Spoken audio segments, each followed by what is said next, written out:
You're listening to the Tomorrow Society podcast.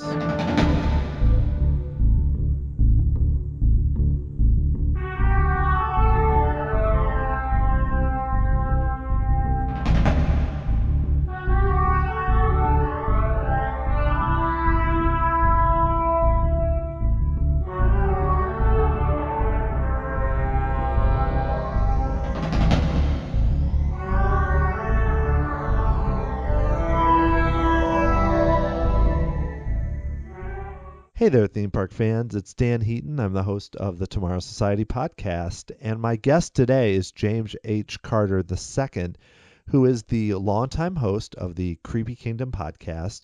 And what we're talking about today is actually his movie that he's going to direct, which is called Foolish Mortals, which is a documentary about the Haunted Mansion, and in particular, about the fans of the Haunted Mansion. And I find this really interesting. I've always found myself fascinated by fan culture, whether it's a TV show or a movie or especially theme parks, and how a group of people from completely different backgrounds can become so enamored with an attraction, and it impacts a lot more than just their visit. It can impact their whole life. So getting a chance to talk to James was a real treat, and to find out what's driving him to make this movie and, what he wants to do with it. And he currently has a Kickstarter going on that if it could help him fund the project. So I definitely wanted to bring him on to talk about it and find a way to help him reach his goal, because it sounds like a very interesting movie. So our conversation is going to start in just a minute.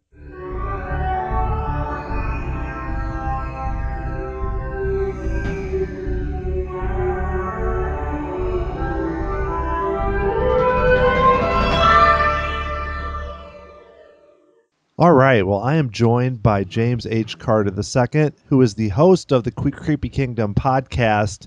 He's also currently working to create the film Foolish Mortals about fans of the Haunted Mansion, and he set up a Kickstarter to assist with the production. James, welcome to the podcast. Thanks for having me. No problem. Well, let's just start right in with the movie, because I want to make sure we talk a lot about that. So what made you want to do this project?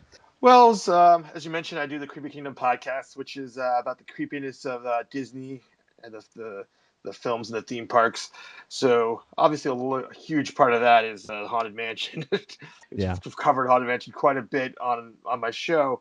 And a lot of what I've done is I've had artists that do Haunted Mansion inspired art, and just had a lot of conversations with people like that. And as I started to kind of dig a little deeper and meet a lot of people from the show, I kind of just see that there was this huge fan culture around it that I found fascinating. And the more I thought about it, it's like people really have a deep connection with the Haunted Mansion, and I wonder why that is. So I just kept thinking about it, and then I was like, you know what? I should probably explore this in a documentary. And as soon as I thought of that, I couldn't stop thinking about it, actually. And so I knew I had to go ahead and follow through with it.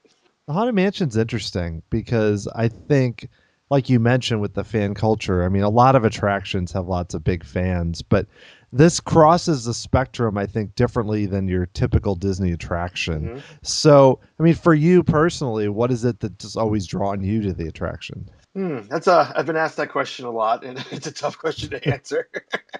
I mean, that's probably because I do like the creepiness of it. That's an easy answer, but there's something, nostalgic and comforting, yet exciting and modern, all simultaneously going on. That makes sense. Yeah, because it's one of those where they can make updates and yet it still seems classic, which is not an easy thing to do. Yeah, not at all.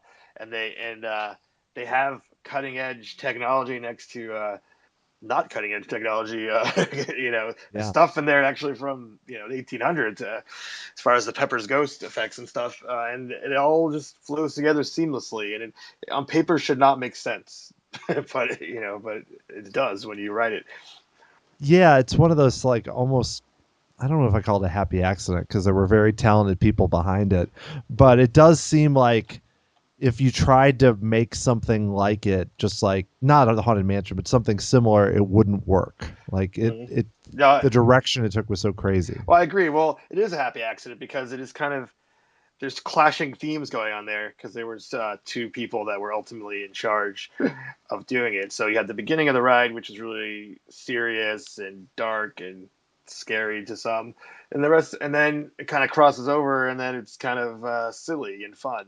So on paper, again, that wouldn't make sense, but for some reason it does. Yeah, and I guess it's interesting. I mean, no, with a bit of the backstory, just and then it didn't open for so long. It's one of Right. the it's an odd attraction where the mansion just sat there and almost like taunted fans for years and didn't open for.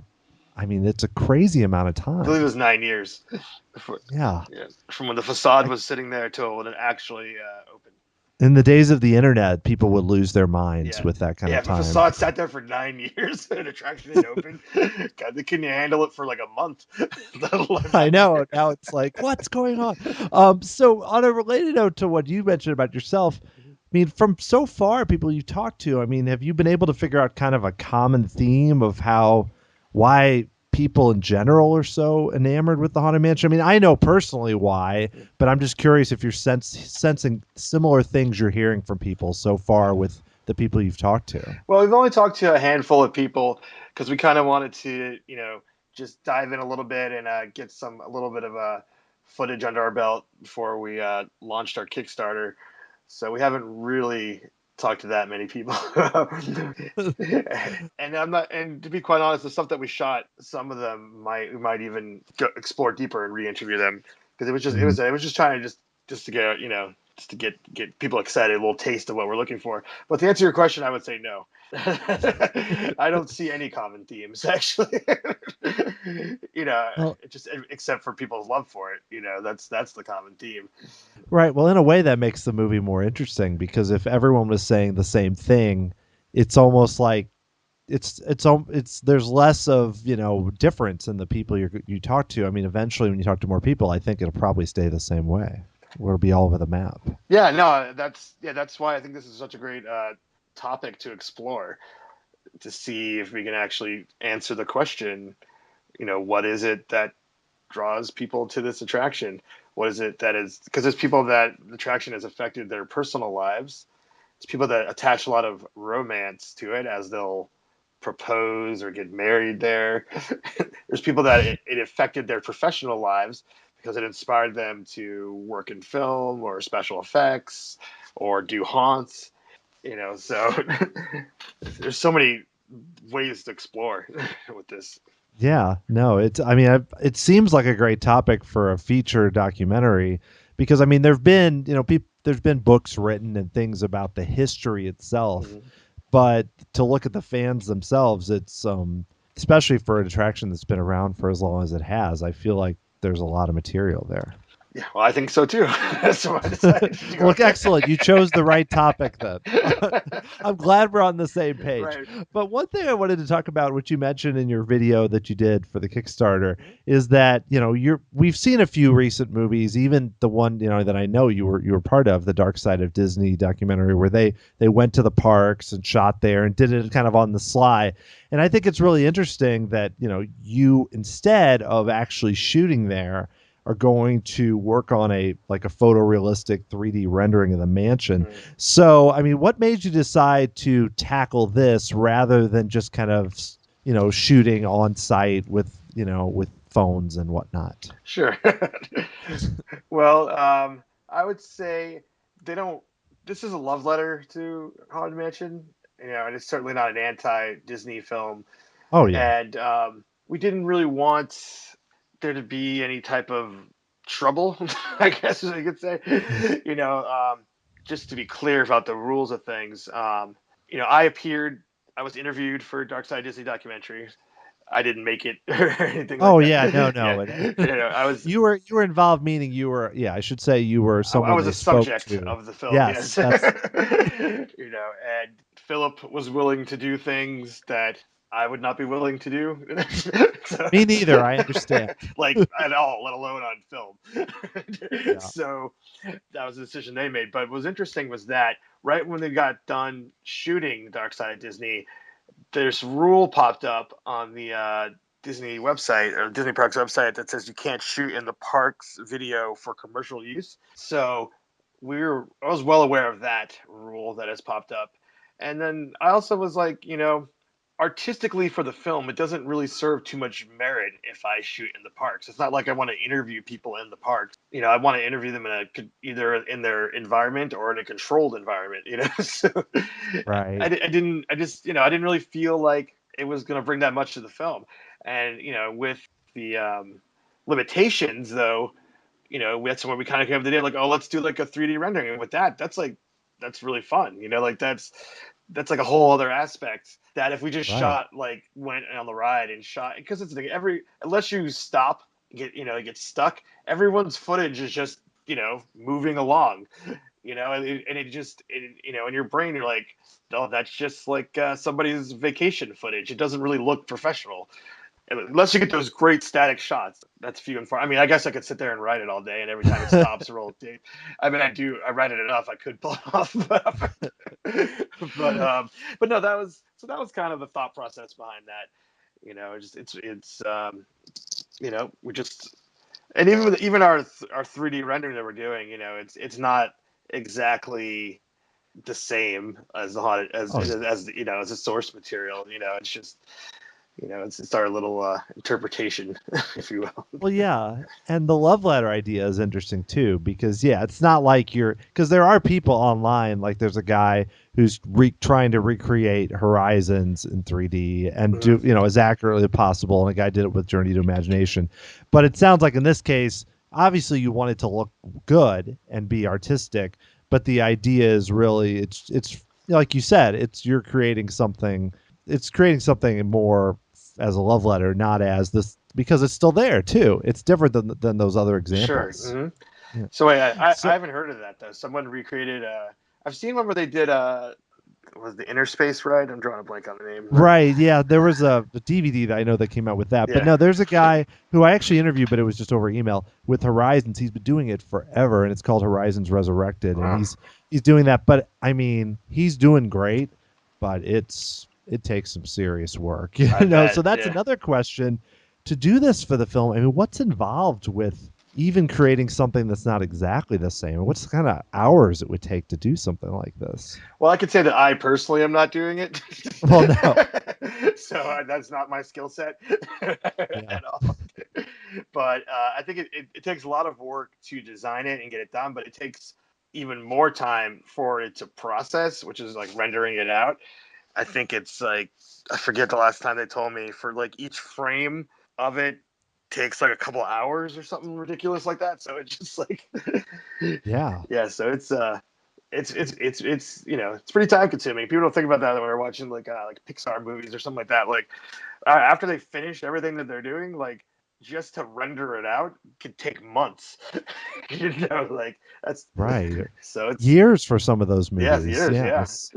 So, well, I think it's a great idea, and I mean, I'm sure it's gonna turn out great, however it comes together. So, I mean, you mentioned that I'm sure you've written I mean, I've written the Haunted Mansion many times, Mhm. but you've written it probably many more times than myself. Did you for this? I mean, did it require I mean, beyond? Do you expect to be doing a lot of research beyond just going and talking to people as far as the mansion, or have you got to the point where it's so second nature that you're on top of it? Well, for the most part, I guess I'm on top of it. But the Yeah. focus of the film is not going to be about the history. You'd mentioned a Right. while back that there's books about it, and there's a great book that Jeff Bam did from Dune Buggies that Mhm. is really comprehensive chronicle of the history, which is a very fascinating story to say the least. And I would like to watch that documentary. Just Right. but that's not that's not what we're doing here. Because I mean, I thought about it just in general. I felt like we really couldn't execute it with like outside of Disney.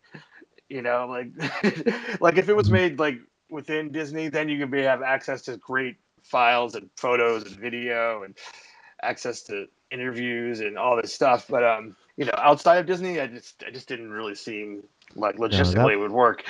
In all honesty. that makes sense, and it always amazes me that Disney hasn't really mined that more with doing their own type of documentaries on some of their big attractions. They've held back a lot. I keep waiting for them to kind of open the floodgates and everything, but Not sure. I I mean, guess they did do. They started doing documentaries a while back, like maybe like less than 10 years ago. They did one on the Sherman Brothers, Right. Yeah. and they kind of come across as, kind of fluff. Hmm. They're not going to get real like raw and dirty. I mean, I'm not going to. That's just my 2 cents. I mean, so, Oh yeah. that's at the same time. Well, I guess. Well, a documentary about the history of the Haunted Mansion, they really couldn't put too much fluff into that. I feel like the facts are the facts. So I think people, they don't trust like a doc when people make documentaries about themselves. If you know what I mean? Like Hmm. it's just, I don't know. So It becomes like, oh, it's a promotional video or right, yeah, something like, which, I've even seen that where they do that about Disneyland and it becomes that way. So that makes sense. So let's talk about, you mentioned obviously that, the focus is the fans or people that have, been inspired by it. So I'm sure you've contacted some people. I've seen you mention it on your site. So what are some of the people that you're going to be talking to? Well, I mean, we're reaching out to all fans of Haunted Mansion, and that's everyday folks as well. But we're also, a lot of the focus of the film are going to be people who are Haunted Mansion fans that have achieved some level of success in whatever they do. Oh yeah, Imagineers or artists or whatnot, Correct. wherever you can. Yeah, yeah, because that's if you really want to explore how it's affected their personal, I mean, their professional lives, as well as their personal lives as well. So we have a special effects artist, Robert Kurtzman. Is going to be in there. He is, if you're a horror fan, you've probably seen his work in something, because he's all over the place. And we have a few other horror directors as well. And Right. Yeah, well, I mean, I imagine people, especially younger people that are making horror now, if there's a good chance they were somehow inspired by it in some way, I would guess. yeah, I mean, well, I kind of think a lot of people that are into horror, particularly ones that live near the theme parks, that their first exposure to anything like that was probably the Haunted Mansion. So that's where I think the connection comes from, for sure. Yeah, because you may ride the Haunted Mansion well before I mean, not in every case, of course, but well before you might see some classic horror movies, as a pretty young kid. Right, right. Because maybe your parents just take you on it and don't really, it's like, oh, there's not, probably don't realize that it's scary, if I could, because I mean, I would argue that almost all the rides are scary to some level, but Oh yeah. I have young kids and you'll be amazed at some things that scare them. So right, right. I mean, things that Winnie the Pooh can scare the ride can scare someone, scare a young kid. I mean, but yeah. but back to answer your question, some of the people we have coming in there, Axel Carolyn, who's she's a horror director. She actually did a short film, Soulmate. Oh, I should have known the name of the film, but I do know that it was inspired by the Haunted Mansion. And she was also a director in an anthology film called Tales of Halloween, and her short was named Grim Grinning Ghost, so obviously that was inspired. And another director Wow. from that film, Mike Mendez, we're talking with him, and we also we're talking to Terry Hardin. She's an Imagineer.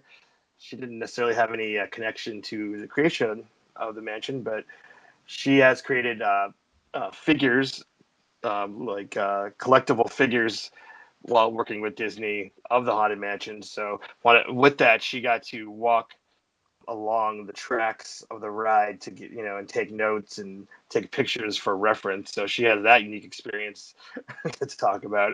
Yeah, that's a good person to know, I'm sure. Yeah, yeah. Um, so I am going to ask you too about a little bit about your preferences. I have a feeling I would know the answer, but which of the mansions is your favorite one? Well, I've only been to two, because I have not gone out of to any Disney park outside of the United States of America. But whew, it's a tough one. If my answer could vary, I guess, to when you ask me, but because on paper the Walt Disney World version is essentially better. Like it has more scenes to it. Hmm. It's got some new special effects in it that aren't in the Disneyland version, as far as the hitchhiking ghost, Yeah. and all that stuff. But there's just, I don't know. There's just something about the Disneyland version Now, that I'm just I more drawn to that. understand.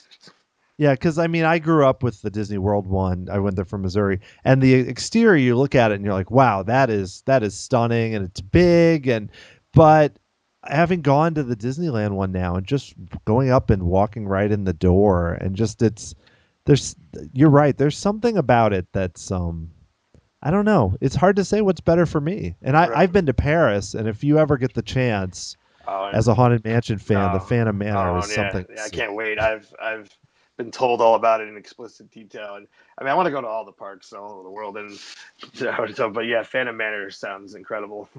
Can't wait to rent Yeah, I out haven't been to any of the other ones. Like I haven't been to Mystic Manor or any of the others, but that one. I um, did watch. I did fan- watch that ride video. You know, when it oh, first I when it have first to. came out, it's incredible. It's I almost feel like that's like it's like an offshoot. I wouldn't even know if I'd list it with the others, but it's incredible on its own. Well, that's interesting. So you mentioned the Hitchhiking Ghosts updates. Mm-hmm. As someone who's familiar with the mansion for years, what do you think of those? Do you like it, or do you think kind of like the traditional ones for that? I mean, I like it. You know, honesty. I know that very recently, as in like the past month or something, that they've included Right. this thing where they say your name and where you're from if you have a magic band on. I have never experienced that, so I'm not, that No, I might haven't either. that might. I don't know. I mean, again, I like to reserve judgment until I experience things firsthand, of course. So I might have a different opinion about that. I'm not sure, but overall, I think it was fun. You know, I liked it. Yeah, no, So, I don't have a strong opinion either way. I was just curious because having with your background with the mansion that I was just wondering what you thought. So, what is your favorite scene? Is this? I know this may be a tough question, but what is your scene? The scene that stands out? If I asked you what your favorite one is from the mansion. not my favorite. Well, it's actually not a tough question for me. Yeah, because Oh, my favorite one is Madame Leota. You know, I love Madame Leota. She's my favorite character. It's the thing that had the strongest impression on me the first time that I wrote it, and I would say that was largely because of her voice, mhm. which is the same voice as Maleficent and Lady Tremaine, and it's just kind of this iconic evil Disney voice that is like I didn't make that connection that it was her when the same voice when I was a kid, but like it was very jarring to me, just kind of like this is familiar to me and I don't know why. you know Yeah. We've talked about you talked about how it gets silly and stuff. There's nothing silly about that voice. It's no, pretty creepy to me. yeah, no, there's that voice has never made crack any jokes. you know Yeah, that voice, no matter what it's doing, is all business. But no, that's a good choice. And I figured that to me, or the party, or the graveyard. I figured unless you were going to pick like one certain ghost, were probably the options I thought. But no, that's definitely it's an iconic scene, and it hasn't lost it at all for me. Not at all. The only thing I was going to say was that the person whose face it is was Imagineer Leota Toombs, Right. who she's named after, and she is just like immortalized this attraction. I think she's just stunningly beautiful. so like, so just every time I go through there, just like with that voice and that face, it's just like I'm just captivated.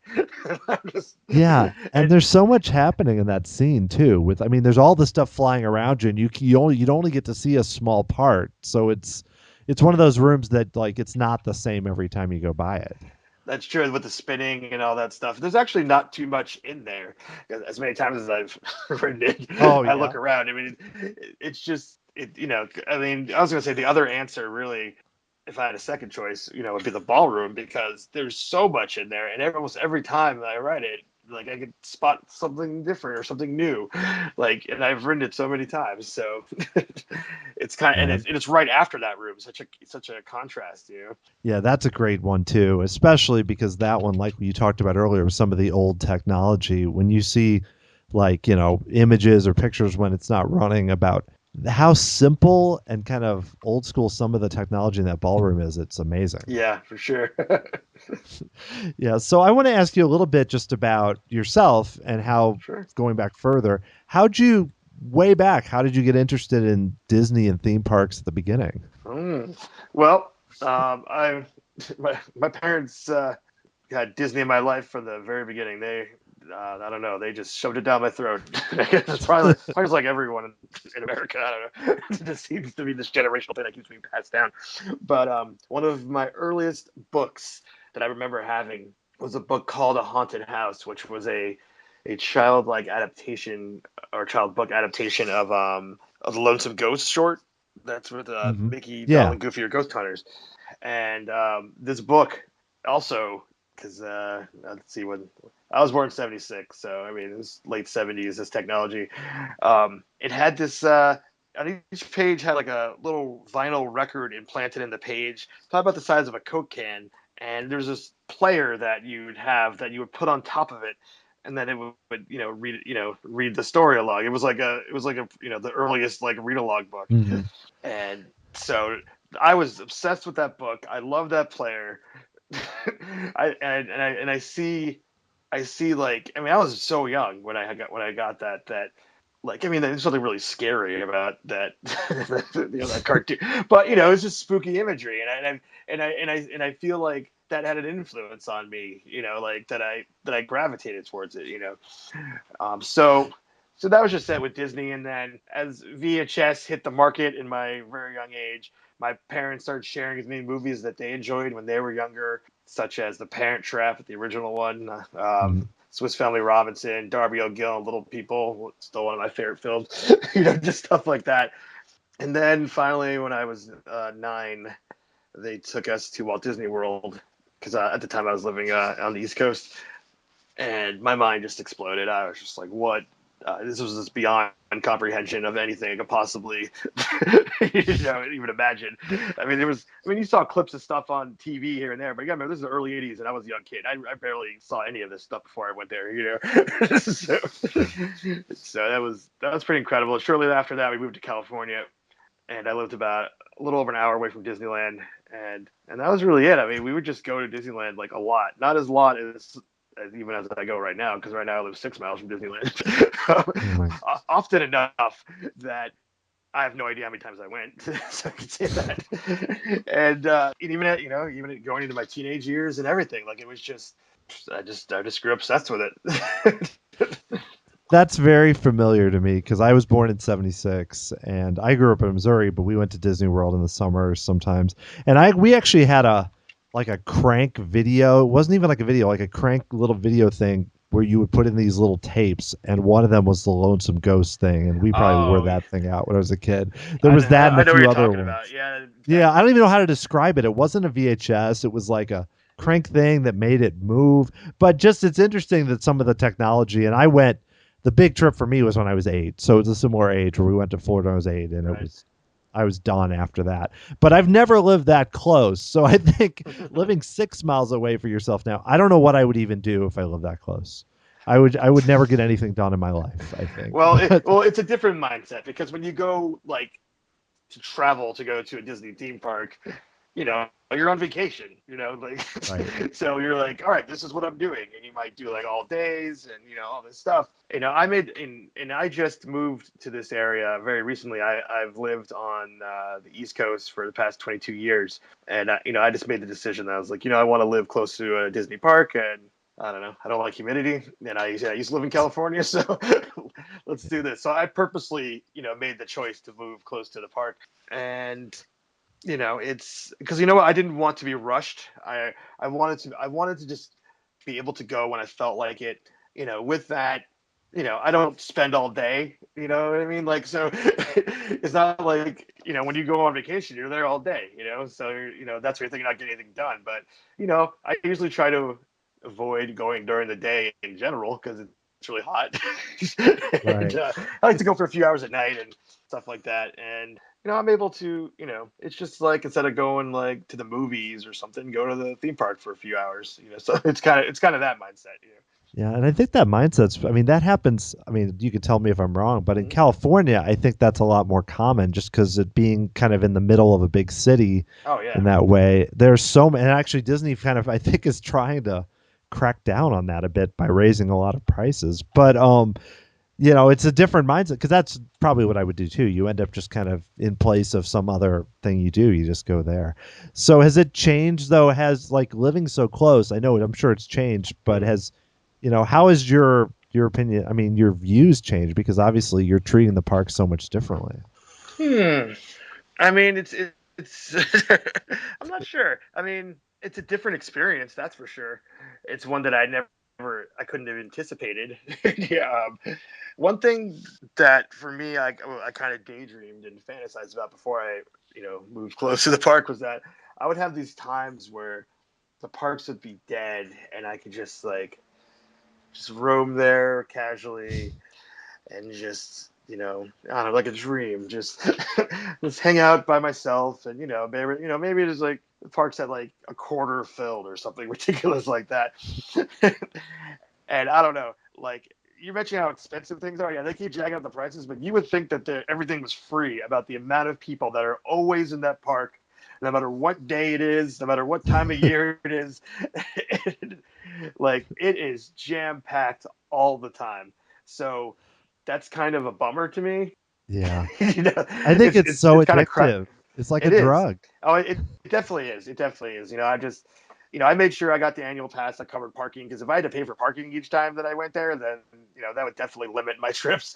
you know, Yeah, yeah, then you'd have to make that choice every time. Like, is it worth it for right. 2 hours? And then I would stay there all day. Then it turns into a vacation mindset. Yeah. So Well, it's a totally different beast. It has made me really miss Walt Disney World just because I'm so super familiar with this park and it's obviously so much smaller. right. Yeah, the intimacy that you love, that I like love going on vacation, maybe it's not as good if once you've been there so many times, I guess. So when you go for your few hours, what are kind of beyond the Haunted Mansion, what are your other favorites that you like to hit? Well, I do a lot of mention almost every single time that I go. That's Of course. must not be a shocker to anyone. But I mean, that's the other thing too about being a local is it really comes down to like wait times because I have like zero patience for waiting in long lines. I'm like, yeah, like half an hour is definitely my threshold, and even sometimes even that I'm like I don't know. I mean, this is when I'm by myself or with my girlfriend. Right. But if when people are visiting or whatever, I don't care. I'll just do whatever they want, and I'll wait in the line with them and hang out. But So I you're saying that you're not going there every time and riding Space Mountain 20 times is what you're saying. Or Star Tours. well, I was going to say, I mean, Space Mountain is probably right now, like since they changed it to Oh, right. Star Wars theme, is like the one with the longest lines, like always. Even when the park's dead, even when all the other attractions are like 15, 10 minutes or walk-ons, it's like 70 minutes plus all the time. So I would never wait in that line. I always get a fast pass for the ride. It's amazing, the Star Wars overlay thing too. It's definitely awesome, but I don't know if I would wait 70 minutes. I mean, if I was on vacation and I live around here, like it's worth waiting, sure. But I don't know. But I love going on Snow White's Scary Adventures actually, because it is really creepy, particularly when you're by yourself. Because the way if you get in a car by yourself, then you are truly by yourself because you don't see any other cars when you're Mhm. riding the ride, and that going through that forest, it's really creepy. Like the first time I was actually by myself on that ride, and I was by myself, like I actually got like super creeped out. I was like, this is actually creepier than any part of the Haunted Mansion, like riding through that forest. Well, that ride at Disney World, which I know is slightly different, but it's not there anymore, but it creeped us out as kids. I mean, it's Disneyland's Fantasyland. You've got Snow White, you've got Pinocchio, you got Mr. Toad where you go to hell. I mean, they had it's kind of a sick sense of humor a bit with some of the stuff they put in that Fantasyland at the time. I mean, even Pinocchio. I mean, there's really nothing too cheerful about it. Like No. it is a very dark and creepy ride. So we're Florida people are missing out in so many ways now. Yeah, But yeah. All the great dark rides are not in the Florida park at all. yeah, I mean, Peter Pan, but Just except for Peter but that Pan. Yeah. And then you wait like 2 hours. Yeah, So and that's the other one that always has a long wait too. I forgot. It's Space Mountain and Peter Pan, which I won't wait for either. So, no, and I understand that. It's a different mentality, and I've heard that from people that live in Florida. It's the same thing. Well, I want to circle back, obviously, to the movie and talk a little bit. So let's assume. I mean, I'm gonna be positive. The Kickstarter's going to get fulfilled, and if that happens, I mean, what's your time frame? When do you think you'd be able to produce and release the film? well, our plan is to shoot from the end of June to the beginning of November. Now, that obviously is not nonstop shooting, but we kind of pinpointed some areas we wanted to travel to, so we're gonna navigate that, and we probably didn't need to shoot until the end of November, like to get what we needed, but definitely wanted to make sure we covered Halloween time because I felt that that was important because that's when there's this woman Sandy who we've already interviewed for the film, and every Halloween time she actually pretty much year round, but particularly Halloween, she really goes all out and doing her house like the Haunted Mansion, like stuff like that. We really can't miss out on. So we're definitely gonna want to get through the Halloween season at least. So we're looking to release the film if everything goes to plan, which who knows? But we're looking for an early 2007, release, kind of do a premiere, have access to our Kickstarter backers, and then kind of do some screenings and just kind of work, maybe some film festivals, things like that, and until the ultimate home video release later on that year. So that's kind of the rough plan. Well, great. No, that sounds awesome, and to be able to put that together and have it. I mean, hopefully for 2017 would be amazing. Now I have to do the flip side question and Yes. say, if for some reason it does not get fulfilled, have you thought about? I mean, you don't have to go into super details, but alternate plans of how you could do the film. Well, I will preface this before I answer by saying we really want the Kickstarter to work Right. because then this whole project's in our hands exactly the way that we want to do it. And it also gives the fans some ownership over what we're doing, especially since our film is about the fans. We felt that this was really appropriate way to fund it, so we really hope that comes to be. But either way, we're gonna make this film. So like it's gonna get made. It might be in a way that maybe some things may need to be compromised. So that's what I really don't want to happen. But we are so invested into this, and not only we invested into it, like people's reactions to this have been so positive, like every step of the way. Like people are really excited about it, and I think it would just be selfish to not pursue it other ways because I think people really want to see this. So Right, and yeah, and I hope the Kickstarter totally gets fulfilled. I'm definitely going to go over there and give and make a pledge because for me personally, and I would say I'm a fan of the Haunted Mansion, but I'm not even on the level where I'd say of a lot of people, but I think it sounds like a really interesting movie. Beyond even just the Haunted Mansion part is amazing, but it just I don't know. I love Disney movies about like fan culture in general are interesting to me, but especially with my interest in Disney World. right. To me, this or Disney in general, Disneyland and Disney World, this seems like even more interesting on that front. So I'm really pulling for it to come together. And I listened to you had like kind of an extra podcast with Creepy Kingdom where you talked about it more. Right. And I think it's a good idea to try and really, like you mentioned in that, trying to make the production values high and really make this something special. And I think that of course, that'll do justice to it so well. Yeah, we definitely want. Yeah, we definitely want the production value to be high. I mean, we don't want it to just be like like a home video type style thing. Right.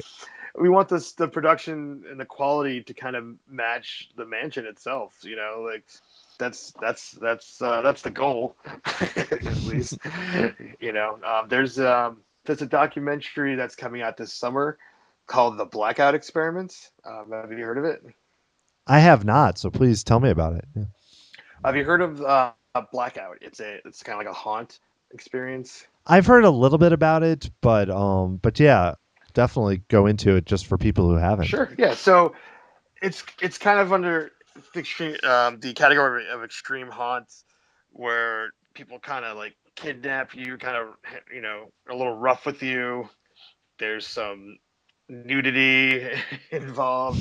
You're kind of forced to do gross things, but it's not real, but you think it's real, you know, Yeah, no. that kind of thing, just to be vague. So there's nothing that I have done or would ever do, but I do know a lot about it. I've listened to firsthand accounts of people that have gone through it, so I was familiar with it. So, anyways, there's a documentary about people that have gone through it called the Blackout Experiment, and it comes out this summer. And the trailer for it, like, it doesn't look like a documentary. It looks like a movie, like a narrative film. And it's because of the way it's shot so artistically and the way that they're presenting the story. They're not even marketing it as a documentary. They just say they tell the story, and then at the end of the little synopsis it says everything that happens in this movie is 100% real, which I find is a very interesting way to approach doing a documentary. So we're not necessarily, there's a clear story arc. Some people went through this haunt, so we don't really know what our story arc yet until we start filming. So we can't really do it exactly like that. But I was very inspired by that trailer, and I hope to bring that kind of level of artistic vision to our documentary, which most documentaries don't have too much artistic vision to it. It's usually pretty straightforward, So Right. so Yeah. that's kind of my thoughts on that. No, I think that's a good approach, especially now with with the way digital technology has gone with cameras and whatnot. Your barriers to entry and cost are not what they might have been 10 years ago or something, I think, too. I mean, it's Right. still expensive, but it's not, the technology's improved a lot to make it look really good. Sure. But with that, you have more people doing things as well. So Yes.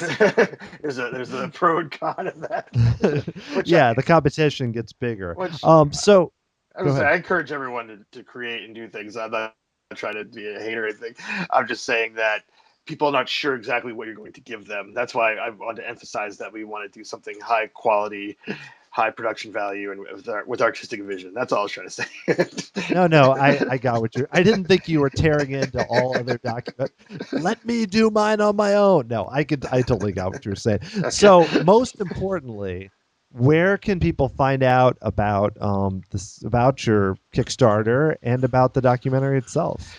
Well, the easiest thing to do is go to our website, which is foolishmortalsdoc.com. I would give the Kickstarter address, but that's a bunch of numbers and letters and things that no one is ever going to remember. So just get our website. On our homepage is a link to the Kickstarter right there, and as well as our blog, which we update pretty regularly with news about the Kickstarter, because that's what's happening right now. So, and also casting news. We're also, more and more people are getting involved in the film, and links to all of our social media, which we are super involved with. So even if you just like the Haunted Mansion and you just it's like the ultimate Haunted Mansion fan site for the social media, we're just constantly producing content for that. So, but everything's at foolishmortalsdoc.com. Well, great. Yeah, and I'll make sure that I put links to that site and to the Kickstarter with this post or for this episode, because I really want to see you succeed, and I hope that the film turns out great. And so, thanks so much for being on the podcast, James. This was great. My pleasure. Thanks for having me. No problem. And I'm gonna go right over and pledge right now. Awesome. All right, well, that was cool. And if you want to know more what I'm doing, you can go to tomorrowsociety.com. And I've been writing blogs, I'm doing podcast episodes, there's archives of all the old episodes. It's a really cool thing to get to talk to all these interesting people, and I hope that you're enjoying the show. And always, you can subscribe on iTunes or Stitcher or whatever your favorite podcast listening device is. And please, I would love it if you could leave me a rating on iTunes or reviews, or actually on any of these different providers, because it really helps me get the word out about the show, which also helps me to get better guests. And that's what I'm looking to do, and I'm loving talking to the group of people I talked to so far, and just want to keep doing what I'm doing. So thanks so much for listening, and I'll talk to you all again soon.